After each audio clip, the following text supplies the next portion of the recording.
नमस्कार दोस्तों, आज हम देखेंगे लिंग, वचन एवं कारक। लिंग, जैसा कि हम जानते हैं कि संज्ञा किसी वस्तु के नाम को कहते हैं और उसकी कोई न कोई जाति अवश्य होगी। पुरुष जाति होगी या स्त्री जाति होगी। तो पुरुष जाति को पुल्लिंग और स्त्री जाति को स्त्रीलिंग, दो तरह के लिंग होते हैं। लिंग का अर्थ चिन्ह या पहचान होता है। कोई भी वस्तु सजीव हो या निर्जीव हो, उसकी जाति अवश्य होती है, चाहे कुर्सी, प्याली, शेर, कोयल, पेड़, लोटा, कलम इत्यादि कुछ भी हो। समझ, दो प्रकार के लिंग हो गए, पुल्लिंग और स्त्रीलिंग। हिंदी में दो ही लिंग होते हैं, पुल्लिंग, स्त्रीलिंग। हिंदी में इन्हीं दो लिंगों के आधार पर समस्त सजीव और निर्जीव पदार्थों को विभक्त किया गया है। हिंदी में नपुंसक लिंग को स्थान नहीं दिया गया है। उभय लिंग जैसे मंत्री, डॉक्टर, प्रधानमंत्री, मैनेजर, इंजीनियर आदि। प्रयोग के आधार पर लिंग निर्णय। कोई शब्द स्त्रीलिंग है या पुल्लिंग है, इसे जानने के लिए शब्द के साथ सर्वप्रथम विशेषण, क्रिया एवं कारक चिन्ह को आधार बनाया जा सकता है। जैसे कि सर्वनाम का प्रयोग करके, यह मेरी पुस्तक है, पुस्तक स्त्रीलिंग है। यह मेरा खिलौना है, खिलौना पुल्लिंग है। विशेषण का प्रयोग, किताब अच्छी है, ग्रंथ अच्छा है, ग्रंथ पुल्लिंग हो गई, किताब स्त्रीलिंग हो गई। क्रिया का प्रयोग करके, किताब खो गई, किताब खो गई स्त्रीलिंग, ग्रंथ खो गया पुल्लिंग। कारक के चिन्ह या काकी लगाकर, मोहन का ग्रंथ, मोहन की किताब, पुल्लिंग शब्द। जाति बोधक शब्द पुल्लिंग होते हैं, पुरुष जाति बोधक शब्द पुल्लिंग होते हैं। पुल्लिंग शब्दों की पहचान, महासागरों के नाम पुल्लिंग होते हैं, प्रशांत महासागर, हिंद महासागर, अटलांटिक महासागर। कोई से महासागर हो पुल्लिंग होते हैं। जल, स्थल, भूमंडल के भागों के नाम भी पुल्लिंग होते हैं, जैसे देश, नगर, समुद्र, द्वीप, भारत, चीन, जापान, रेगिस्तान, सरोवर आदि। अपवाद, श्रीलंका, श्रीलंका एक स्त्रीलिंग देश है। वृक्षों, पेड़ों के नाम पुल्लिंग होते हैं, जैसे शीशम, नीम, पीपल, आम, बरगद। इमली, केजड़ी और तुलसी स्त्रीलिंग है। इमली, केजड़ी और तुलसी, तीन, इमली, केजड़ी और तुलसी, ये क्या है? स्त्रीलिंग। इमली, केजड़ी और तुलसी। ग्रहों, तारों के नाम पुल्लिंग होते हैं, मंगल, शनि, चंद्रमा, सूर्य, बुध, शुक्र, राहु, केतु आदि। मंगल, शनि, चंद्रमा, सूर्य, बुध, शुक्र, राहु, केतु आदि। अपवाद, पृथ्वी स्त्रीलिंग है, पृथ्वी का है स्त्रीलिंग। अनाजों के नाम पुल्लिंग होते हैं, गेहूं, चना, जौ, बाजरा, चावल, ये सब पुल्लिंग है। लेकिन ज्वार, मक्का, सरसों, अरहर स्त्रीलिंग। ज्वार, मक्का, सरसों, अरहर, ज्वार, मक्का, सरसों, अरहर स्त्रीलिंग। ज्वार, मक्का, सरसों, मक्का की रोटी, मक्का का, मक्का।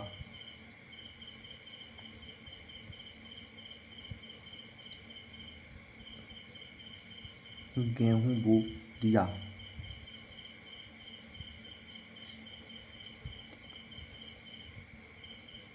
गेहूं बो दिया, चना बो दिया, जौ बो दिया, बाजरा बो दिया, चावल लगा दिया, ज्वार बो दी, मक्का बो दिया, मक्का बोया, मक्का बो दी। मक्का थोड़ा पुल्लिंग पुल्लिंग सा लग रहा है, लेकिन है जो स्त्रीलिंग।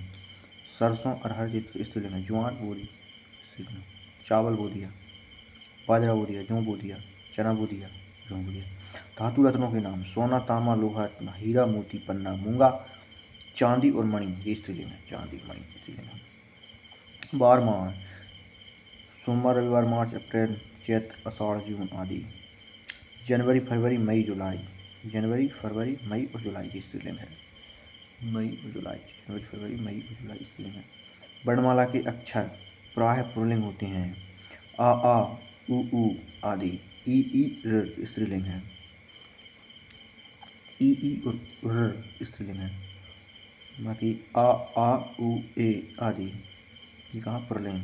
द्रव पदार्थों के नाम पुल्लिंग है, पानी, दूध, तेल, घी, जूस, शरबत, दही, सब पुल्लिंग है। स्त्रीलिंग क्या है? चाय, लस्सी, शराब, काफ़ी।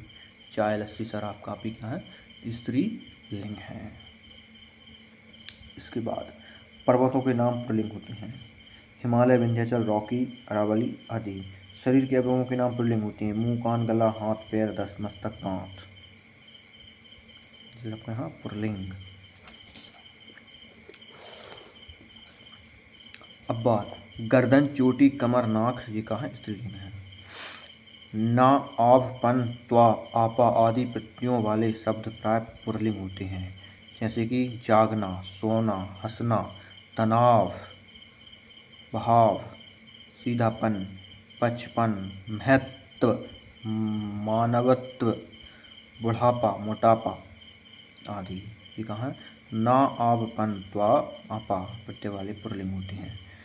त्योहार सामूहिक रूप से पुल्लिंग होते हैं, जबकि व्यक्तिगत रूप से त्योहारों का लिंग परिवर्तित हो जाता है। जैसे दीपावली आ गई, होली आ गई, दशहरा आ गया, ईद आ गई। अब कुछ स्त्रीलिंग के बारे में पता कर लो। स्त्री जाति का बोध कराने वाले स्त्रीलिंगी होते हैं। नदियों, झीलों के नाम स्त्रीलिंग होते हैं, जैसे गंगा, यमुना, सरयू, ताप्ती, ताप्ती, डल झील, चिल्का झील। सिर्फ सिंधु, सोन, ब्रह्मपुत्र पुल्लिंग है। सिंधु, सोन और ब्रह्मपुत्र पुल्लिंग है। सोन कहाँ जा रहा है?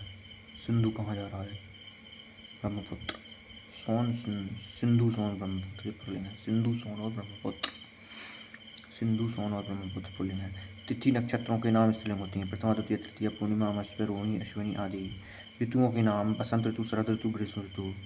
भाषाएं एवं बोलियों, लिपियों के नाम हिंदी, अंग्रेजी, संस्कृत, ब्रज, भोजपुरी, अवधी, देवनागरी, अरबी, फारसी, ब्राही। आहारों के नाम पूरी, सब्जी, रोटी, खिचड़ी, चटनी, दाल, खीर, टिक्की। अथवा सलाद, दलिया, पराठा पुल्लिंग है। पराठा पुल्लिंग है, दलिया पुल्लिंग है, सलाद पुल्लिंग है। किराने की वस्तुओं प्राय स्त्रीलिंग होती हैं, जैसे सौंफ, हल्दी, इलायची, लौंग, हींग, काली मिर्च आदि। व जीरा, नमक, जायफल पुल्लिंग है। जीरा, नमक, जायफल पुल्लिंग है। टा, आई, वट, हट, आस आदि प्रत्यय युक्त शब्द प्राय स्त्रीलिंग होते हैं, जैसे खाट स्त्रीलिंग है। मिठाई, खटाई, चढ़ाई, बनावट, सजावट, मुस्कुराहट, चिकनाहट, मिठास, खटास, ये सब क्या स्त्रीलिंग है। कुछ महत्वपूर्ण नियम। अ या आ युक्त पुल्लिंग शब्दों में जब ई प्रत्यय लगाया जाता है तो वे स्त्रीलिंग हो जाते हैं, जैसे गूंगा, गूंगी, देव, देवी, गधा, गधी, रस्सा, रस्सी, बकरा, बकरी, घोड़ा, घोड़ी, दादा, दादी, दास, दासी, नर, नर, नारी या मादा, गोप, गोपी, नाला, नाली, नर्तक, नर्तकी। आ वा युक्त पुल्लिंग शब्दों को स्त्रीलिंग में बदला जाता है तो आ वा की जगह पर इया लगा दिया जाता है, जैसे लोटा, लुटिया, बंदर, बंदरिया, बेटा, बिटिया, डिब्बा, डिबिया, बूढ़ा, बुढ़िया, कुत्ता, कुतिया, चिड़ा, चिड़िया, चिड़ा, चिड़िया, बूढ़ा, बुढ़िया, बेटा, बिटिया, लोटा, लुटिया, बंदर, बंदरिया, डिब्बा, डिबिया, कुत्ता, कुतिया। या प्रत्यय आ वा में या प्रत्यय लगाया जाता है। इन आता है वहाँ स्त्रीलिंग बन जाता है, जैसे सांप, हापिन, पड़ोसी, पड़ोसिन, सुनार, सुनारिन, नाग, नागिन, नाती, नातिन, धोबी, धोबिन, नाई, नाइन, लुहार, लुहारिन, मालिक, मालकिन, तेली, तेलिन, चमार, चमारिन, बाघ, बाघिन, कुम्हार, कुम्हारिन, सियार, सियारिन। ताय आता है वहाँ त्री लगा दिया जाता है, ता को त्री। नेता, नेत्री, विधवा, विधात्री, दाता, दात्री, वक्ता, वक्त्री, वक्त्री, अभिनेता, अभिनेत्री, धाता, धात्री, रचयिता, रचयित्री, प्रबंधकर्ता, प्रबंधकर्त्री, कर्ता, कर्त्री।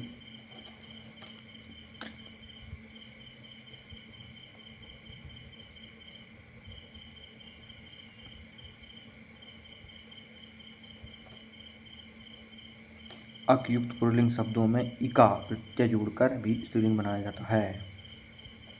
गायक, गायिका, चालक, चालिका, संयोजक, संयोजिका, पाठक पाठिका, संरक्षक संरक्षिका, लेखक लेखिका, सेवक सेविका, संचालक संचालिका, बालक बालिका, अध्यापक अध्यापिका, नायक नायिका।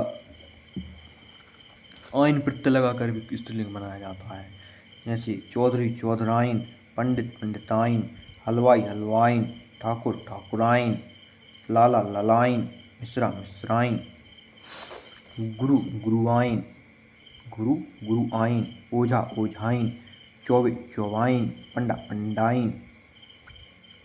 जब पुल्लिंग को स्त्रीलिंग बनाया जाता है तो कभी कभी शब्दों के साथ नर या मादा शब्द भी लगाना पड़ता है, जैसे नर मकड़ी मकड़ी, नर कोयल कोयल, नर चील चील, नर छिपकली छिपकली, नर गिलहरी गिलहरी, कछुआ मादा कछुआ, भालू मादा भालू, नर मक्खी मक्खी, उल्लू मादा उल्लू, खरगोश मादा खरगोश, मच्छर मादा मच्छर, खटमल मादा खटमल, भेड़िया मादा भेड़िया, तोता मादा तोता, कौआ मादा कौआ, जिराफ मादा जिराफ, जिराफ मादा जिराफ, कौआ मादा कौआ।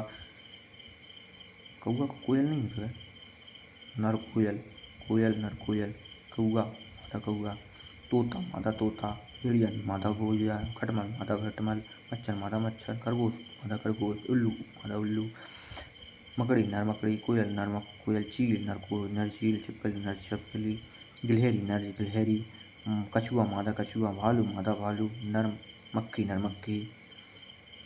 कुछ जातिवाचक एवं भाववाचक संज्ञा शब्दों में नी प्रत्यय लगाकर पुल्लिंग से स्त्रीलिंग बनाया जाता है, जैसे मोर मोरनी, शेर शेरनी, सिंह सिंहनी, ऊँट ऊँटनी, भील भीलनी, जेठ जेठानी।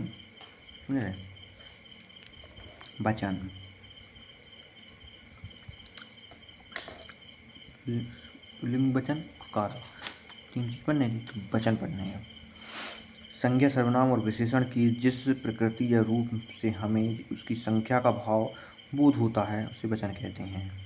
संज्ञा सर्वनाम क्रिया विशेषण के रूप में एक या अधिक की संख्या बोध ही वचन कहलाता है। वचन के प्रकार, अंग्रेजी की भांति हिंदी में भी वचन 2 प्रकार के होते हैं, एक वचन और बहुवचन। एक वचन, जिस विकारी शब्द के कारण किसी व्यक्ति वस्तु प्राणी पदार्थ आदि के एक होने का पता चले उसे एक वचन कहते हैं। नदी लड़का माला गधा बच्चा घोड़ा, नदी लड़का माला मच्छर गधा, नदी लड़का माला गधा बच्चा और घोड़ा, एक वचन।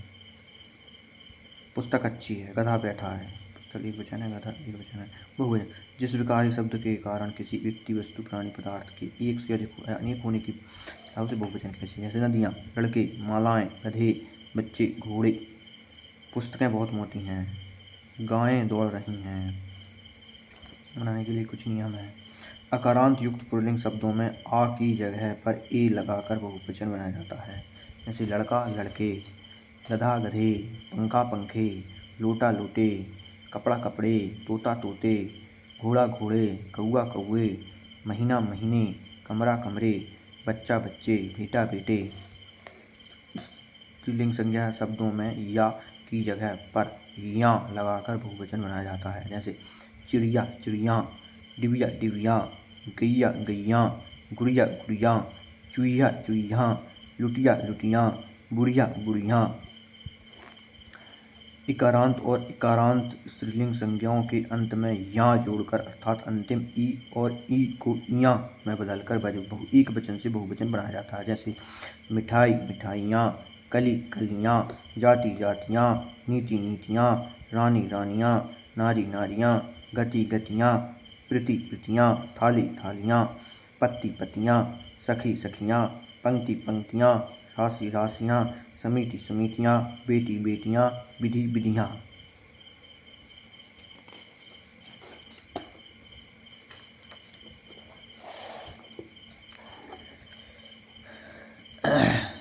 लिपि लिपियाँ, मनोवृत्ति मनोवृत्तियाँ, कहानी कहानियाँ, खूंटी खूंटियाँ, रीति रीतियाँ, तिथि तिथियाँ, नदी नदियाँ, टोपी टोपियाँ, चुटकी चुटकियाँ।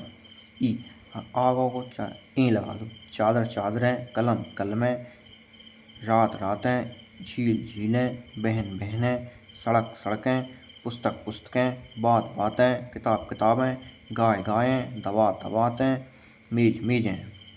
आ ओ उ ओ की जगह ए लगाकर एवं ए लगाने से पूर्व आए हुए उ ओ ऊ में बदलकर बताएं। मतलब ऊ बड़े ऊ को छोटे ऊ में बदल दें। जैसे बहू बहुएं, गायिका गायिकाएं, कथा कथाएं, ऋतु ऋतुएं, कक्षा कक्षाएं, रचना रचनाएं, सभा सभाएं, वधु वधुएं, गौ गौएं, लता लताएं, रचना रचनाएं, संस्था संस्थाएं, धातु धातुएं, सभा सभाएं, वस्तु वस्तुएं, सेना सेनाएं, भुजा भुजाएं, लू लुएं, जू जुएं, शाखा शाखाएं, अध्यापिका अध्यापिकाएं, कामना कामनाएं, वार्ता वार्ताएं, घटा घटाएं। घटा छाई वो फिर क्यों मुस्कुराई, जुदा हो गए हम, खफा हो गए तुम।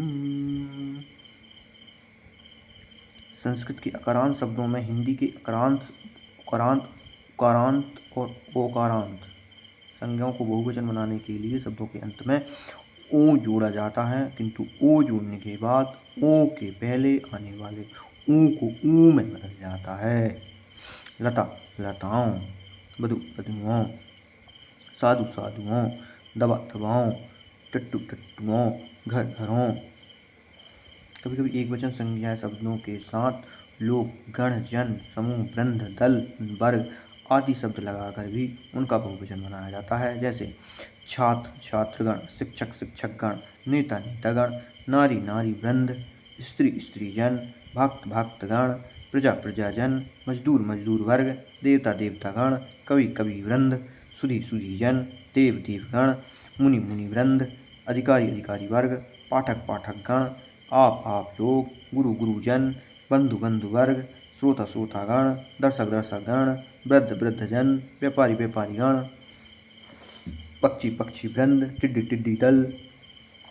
कुछ ऐसे जिसका एक वचन से बहुवचन समान होता है, जैसे राजा राजा, काका काका, चाचा चाचा, फूफा फूफा, मामा मामा, आत्मा आत्मा, नाना नाना, सौदा सौदा, युवा युवा, पिता पिता, दादा दादा, दादी दादी, जल जल, प्रेम प्रेम, बाजार बाजार, बाजार बाजार, पानी पानी, चाकू चाकू, याचना याचना, समाचार समाचार, बिंदु बिंदु, सरसों सरसों।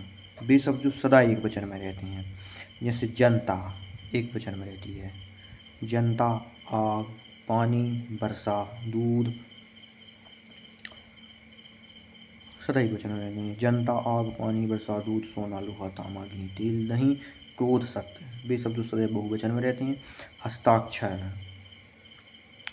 प्राण, अनेक, आंसू, दाम, लोभ, दर्शन, रोंगटे, नेत्र, तेवर, हौस, अक्षत और समाचार आदि, ये हमेशा बहुवचन में रहते हैं, सदा एक वचन में रहते हैं। जनता, आग, पानी, वर्षा, दूध, सोना, लोहा, तांबा, घी, तेल, दही, क्रोध, सत्य, ये सब बहुवचन में रहते हैं। अब पढ़ेंगे अपन कारक।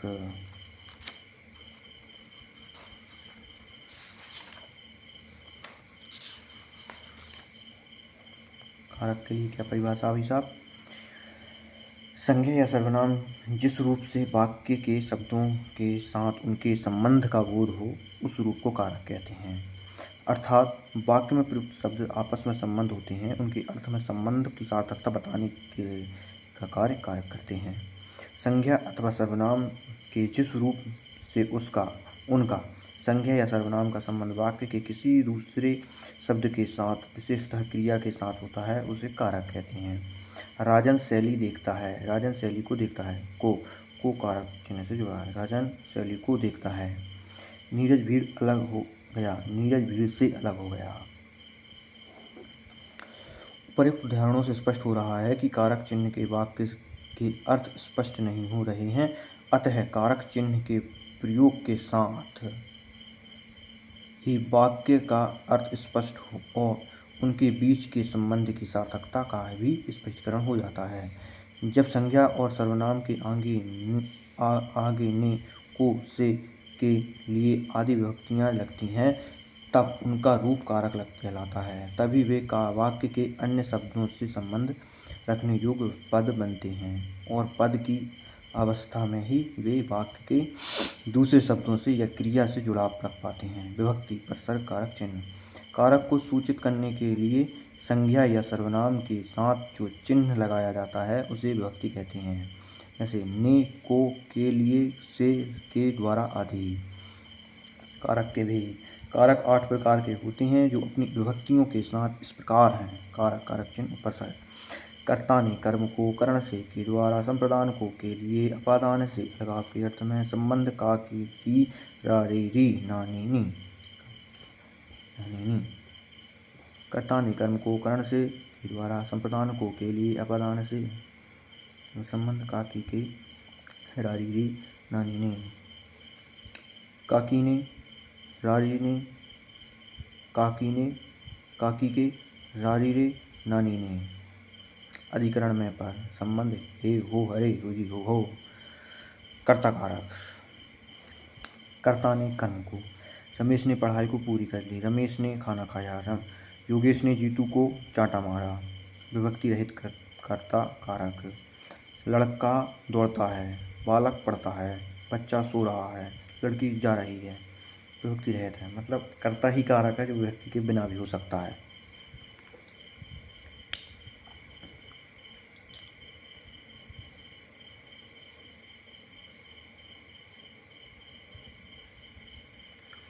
कर्म कारक। संज्ञा एवं सर्वनाम के जिस रूप में प्रक्रिया का फल पड़ता है उसे कर्म कारक कहते हैं। को से गोपाल ने सीमा को मारा। रामू ने घोड़े को पानी पिलाया। माँ ने बच्चे को खाना खिलाया। अध्यापक छात्रों को पीटता है।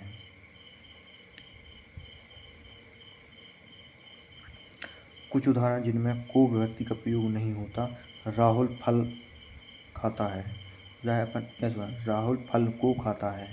सीमा गिटार को बजाती है। को हटा दो लेकिन फिर भी है। जैसे लड़का ने दौड़ता है। लड़का ने दौड़ लगाई। बालक ने पढ़ाई। बच्चा ने सो रहा है। लड़की जा रही है। लड़की ने को खाता है। सीमा गिटार को बजाती है। योग नहीं हुआ लेकिन फिर भी है। कौन सी विभक्ति फट हो रही? लड़का को दौड़ता है। लड़का ने दौड़ता है। बालक ने पढ़ता है।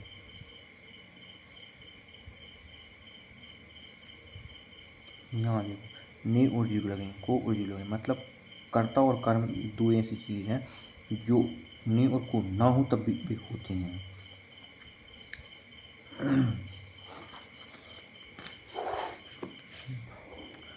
उसने पत्र को लिखा। बाघ ने हिरण को मारा। करण कारक। जिस शब्द या साधन के द्वारा क्रिया पूर्ण की जाती है या वाक्य में जो साधन या शब्द क्रिया के संबंध का बोध कराता है करण कारक कहलाता है। इसकी विभक्ति से या के द्वारा होता है। आकांक्षा ने गुलेल से फल तोड़ा। से साधन के रूप में करण कारक है। अक्षिता कलम से किताब लिखती है। संप्रदान के लिए। वे शब्द जो वाक्य में किसी के लिए कुछ करने या कुछ देने का बोध कराएं उन शब्दों को संप्रदान कारक कहते हैं। जैसे राजन लाडो के लिए चॉकलेट लाता है। विशाल बच्चे के लिए गेंद लाओ। प्यासों को जल देना चाहिए। के लिए को होगा। संप्रदान को के लिए कोकलिंग के लिए प्यासों के लिए जल देना चाहिए। राजा भिक्षुक के लिए दान देता है। इसके कुछ सामान्य नियम को जान लेते हैं। कर्म और कर्मप्रदान को विभक्ति प्रत्यय को एक ही है लेकिन दोनों के अर्थों में अंतर है। संप्रदान को के लिए अवयव के लिए प्रयुक्त होता है या अर्थ में प्रयुक्त होता है, परंतु कर्म को का के लिए अर्थ में संबंध नहीं है। आइए हम उदाहरण। राजू भालू को मारता है। राजू भालू को मिठाई देता है। माँ ने बच्चे को खेलते देखा। माँ ने बच्चे को खिलौने खरीदे। बच्चों के लिए खिलौने खरीदे। सामान्यतः जिसको कुछ दिया जाता है या जिसके लिए कोई क्रिया की जाती है उसे संप्रदान कारक होता है। प्यासों को जल देना चाहिए। किताबें हमको ज्ञान देती हैं। के हित के वास्ते के निमित्त आदि प्रत्यय वाले अवयव भी संप्रदान कारक के प्रत्यय हैं। तुलसी के वास्ते ही राम ने अवतार लिया, मेरे निमित्त ही ईश्वर की कृपा नहीं। राम के हित लक्ष्मण अयोध्या गए, राम के हित या राम के लिए, मेरे लिए ही ईश्वर की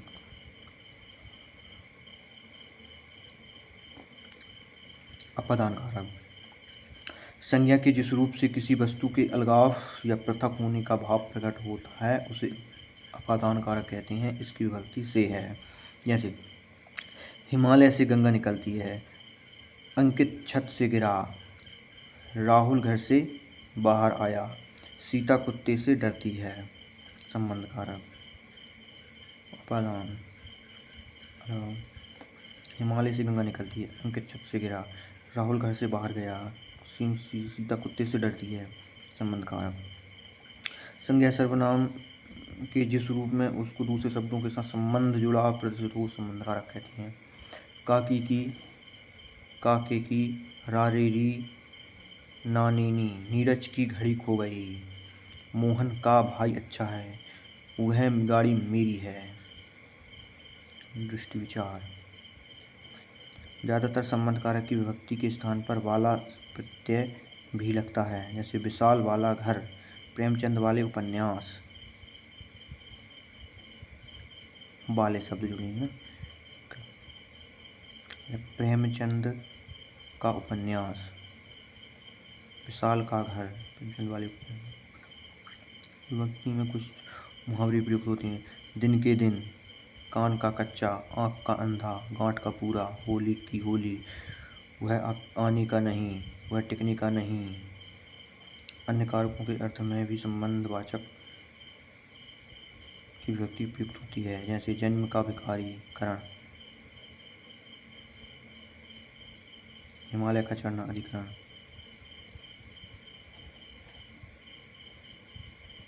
हिमालय पर चढ़ना, जन्म से भिखारी, सही करो, जन्म का भिखारी यानी कि जन्म से भिखारी। तो से कहाँ आ रहा हो, कर्ण धर्म, कर्ताने कर्म को कर्ण से।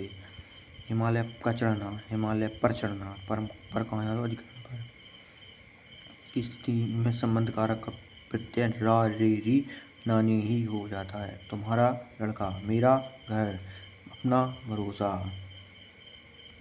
अपनी सोच। अधिकरण तत्पुरुष। संज्ञा या सर्वनाम के जिस रूप से क्रिया के आधार का बोध होता है उसे अधिकरण कारक कहते हैं। इसकी विभक्ति में पर है।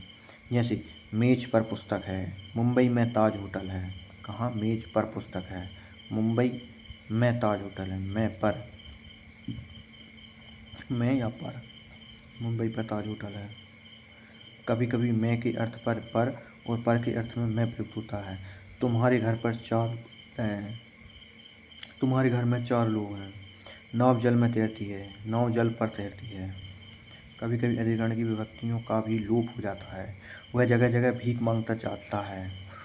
बच्चे दरवाजे दरवाजे घूम रहे हैं। वह संध्या समय गंगा किनारे जाता है। बच्चे दरवाजे दरवाजे घूम रहे हैं। वह जगह जगह भीख मांगता चलता है।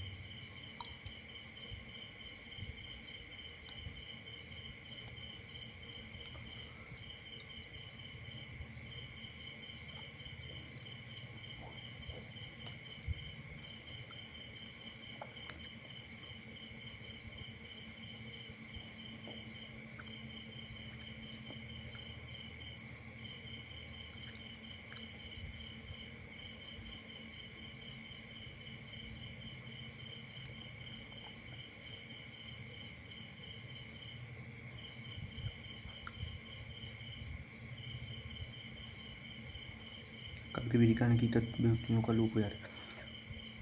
वह जगह जगह पर भीख मांगता चलता है। वह दरवाजे पर घूम रहे हैं। वह दरवाजे पर घूम रहे हैं।